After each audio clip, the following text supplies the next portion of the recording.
Good evening. My name's Alan Schneck, and I'm the parent of three former Rochester Community School students.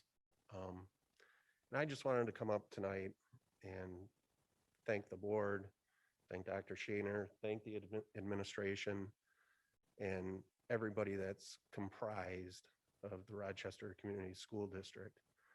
From top to bottom to side, you guys crush it every day. And it's not just the work days. It's not just Monday through Friday, 8 to 5.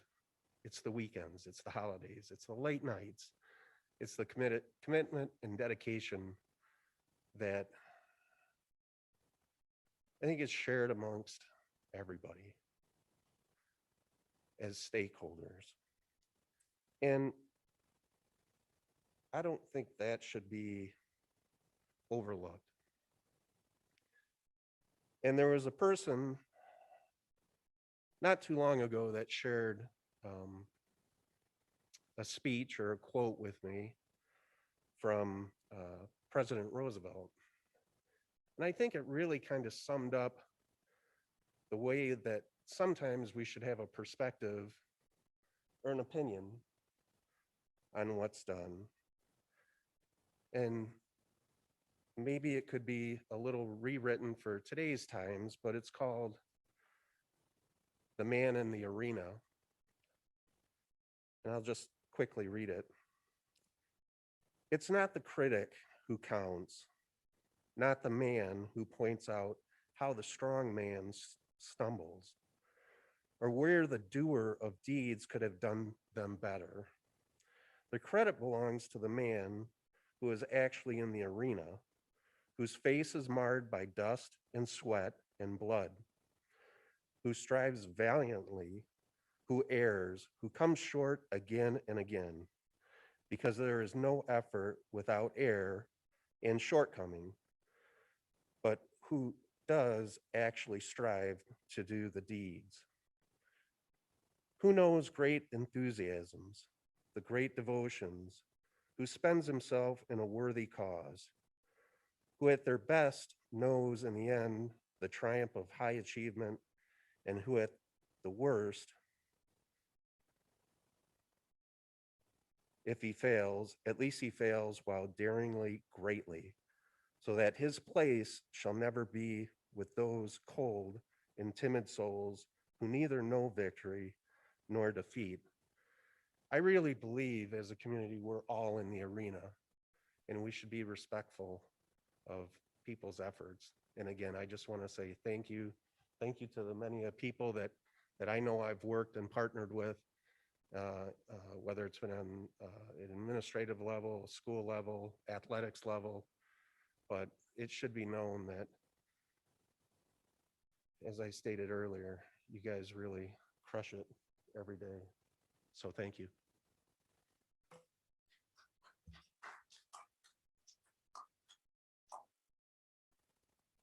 Thank you. I'll just say that that quote means a lot to a lot of us up here. I don't know if you knew that, and to some sitting in the audience who have sat up here before us. Appreciate it.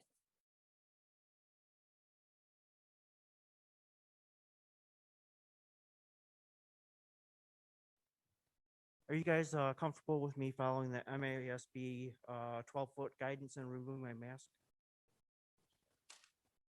I don't know what to say about that. We really do require the masks at the meeting. We're all wearing them. If that's okay, please, All right. please comply. My name is Joshua Raymond. I have 3 daughters, one still in the district. On March 25th, 2013, there was a study session on differentiation. 3 subcommittees were created, one on behavioral issues, one on low achievers, and one on advanced learners.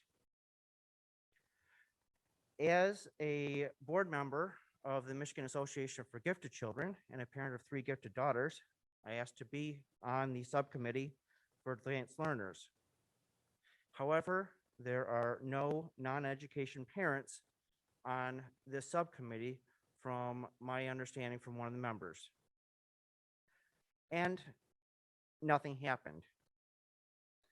8 years later, we are at the same spot. There has been no progress. AP classes existed 8 years ago, again, only for high school. But AP classes, as Mr. Cusimano pointed out in his presentation, are tier 1. They're not tier 2, they are not tier 3. Advanced English at the middle school is being removed. Pro-gifted policies in the board policies were removed when they were changed to administrative regulations. As a parent consultant on the Michigan Department of Education's guidance for academic acceleration, it dismays me that my home district is behind in using this guidance.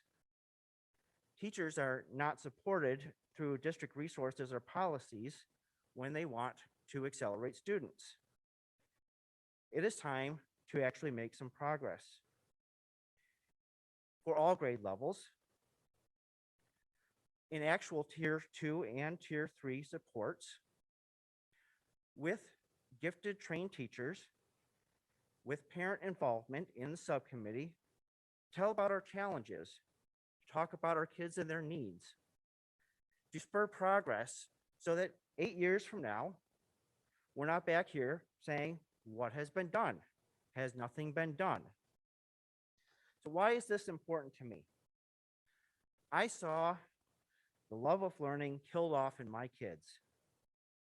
I saw it return to my daughter when she entered the International Academy and had high-level classes and great discussions there. I saw it in my youngest daughter when she switched to Avondale Gate and has classes aimed at her level. Please wrap up. I will. And sometimes I see it in my daughter at Rochester Adams. I saw it when she did a grade skip at Longmeadow. I saw it when she has taken advanced classes, but it still hasn't come back fully. I don't want this love of learning to be gone from the other students in our district. As one of the earlier presenters said, we want to keep their passion. Thank you for your comments. Your time's up. Thank you. We have 1,000 kids Thank you. who need your help. Thank you.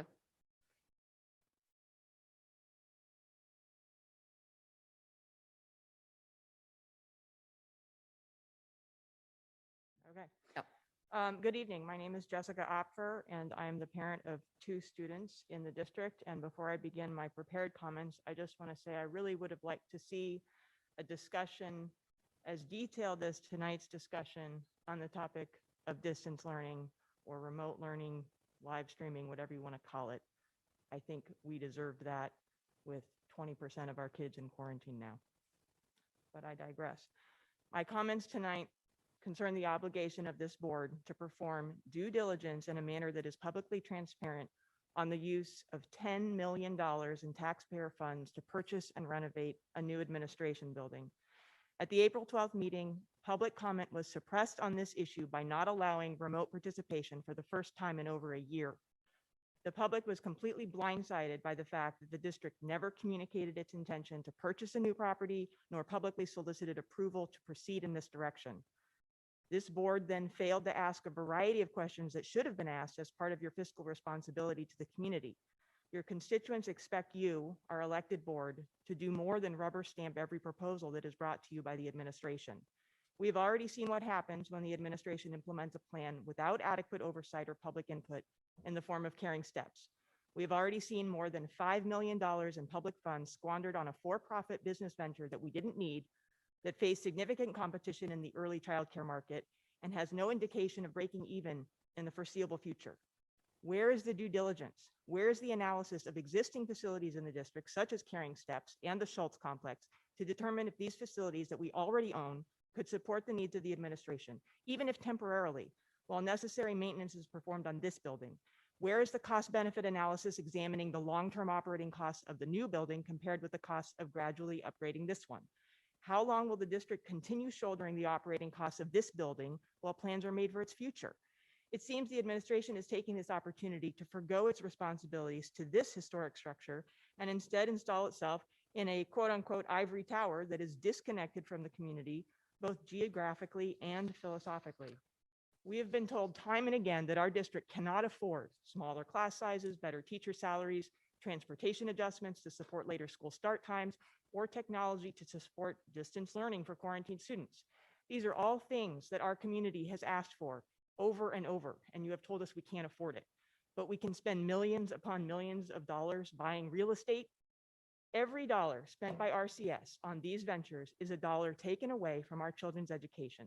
Between Caring Steps and the Letica property, more than $15 million is being diverted from our kids in the space of 3 years. That works out to what?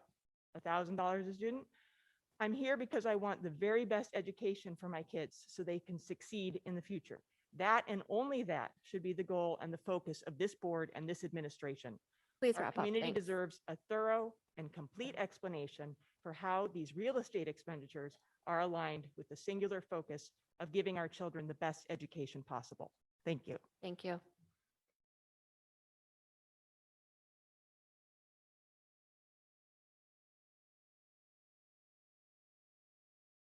Hello, I am Julie Stalker. I'm a parent with children in the district and one private student. I have some comments and questions about the elementary Tier 2 and Tier 3 reading programs. In Tier 1, we use Teachers College Readers Workshop, which uses a balanced literacy approach to teaching reading. Some can learn to read with balanced literacy. 40% is the number that's frequently used. Others will need some structured literacy, and some will need extensive structured literacy. Structured literacy has been shown to help all readers, even those who can learn with a balanced approach.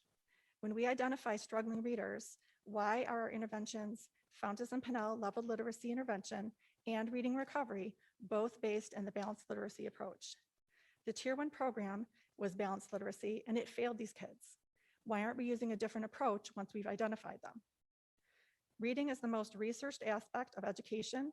There are decades of research, thousands of studies, neuroscience proving how we learn to read. I anticipate that you will refer me to the studies posted by the curriculum publishers. In those studies, the control groups received no instruction at all. So what the study proves is that they're better than nothing. It doesn't say better than nothing on your lanyards. It says pride and excellence.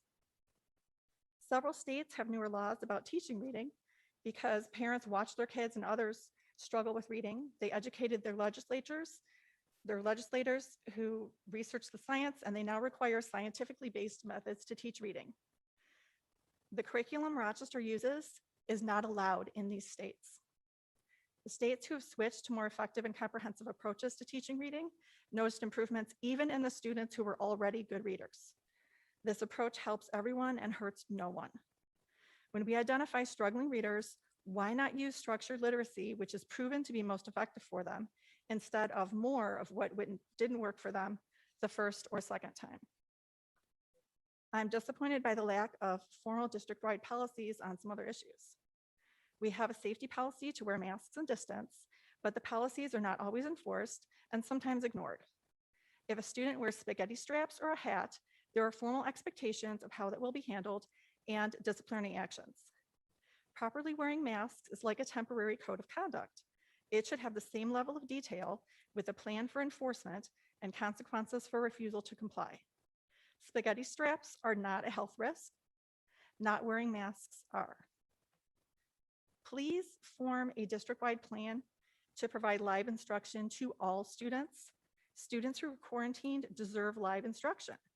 Students who are home for health or other reasons deserve live instruction. Parents are being asked to work with principals or teachers directly to negotiate an education plan. The district doesn't stand behind the teachers or the principals with a formal plan. You haven't empowered them to make these decisions. In some cases, after a teacher or principal have communicated a plan, the administration has vetoed it. Please wrap up your comments. Thanks. Parents should not be tasked with negotiating secret backdoor deals to get their children educated. Something I do feel the district did well during the pandemic was the response of the special education department. I appreciate the flexibility and creativity the staff showed in delivering special education and other services this year. Thank you.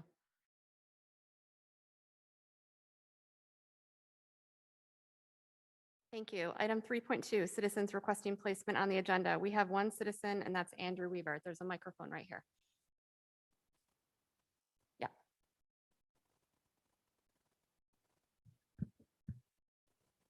So again, my name is Andrew Weaver. I have two sons at Brooklands. So I'm going to address the priorities email that I sent.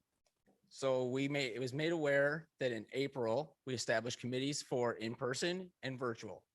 In the July work session, it was reported out that that 100 teachers and plus staff members were assigned to work on the virtual campus.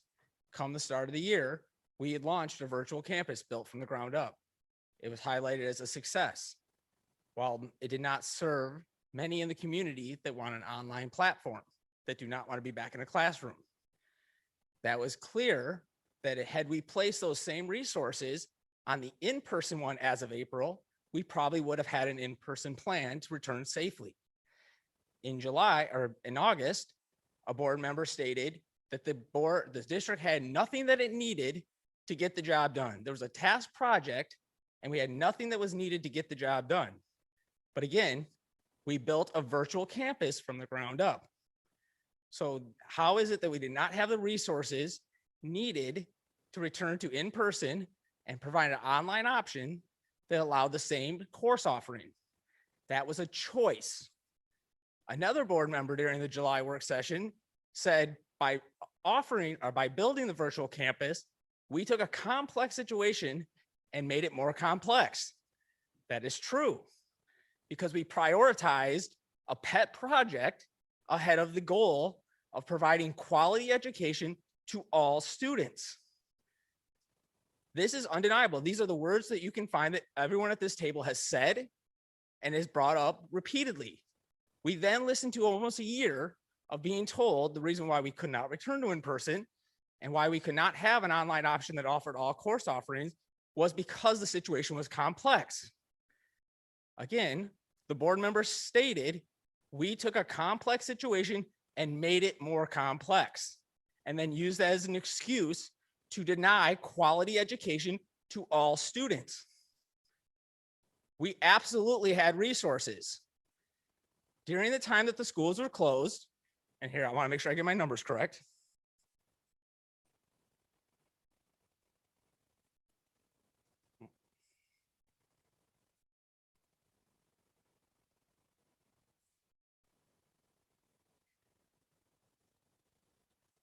During the time that the schools were closed, we spent $190,000 on PR. What do we need a PR firm to sell the community on during the time the schools were closed? Why were those resources not spent on providing a safe return to school plan and an online option that offered all course offerings? We spent $47,000 under the guise of equity to push a political agenda when again, we were not providing equal form of education to all students. We spent $104,000 on a lawyer. How much of that was spent sending cease and desist letters to parents for asking questions, Please wrap for up, pointing Andrew. out these things? How many resources did we not have? At what point are we going to acknowledge that we made excuses and we misused resources? Not having something is different than wasting them, using them inappropriately. Please And wrap up your everyone up here comments. that voted unanimously every single time for this is accountable. Andrew, We your time's absolutely up. had resources. Thank you. Members of the Board of Education, any communications that you'd like to detail?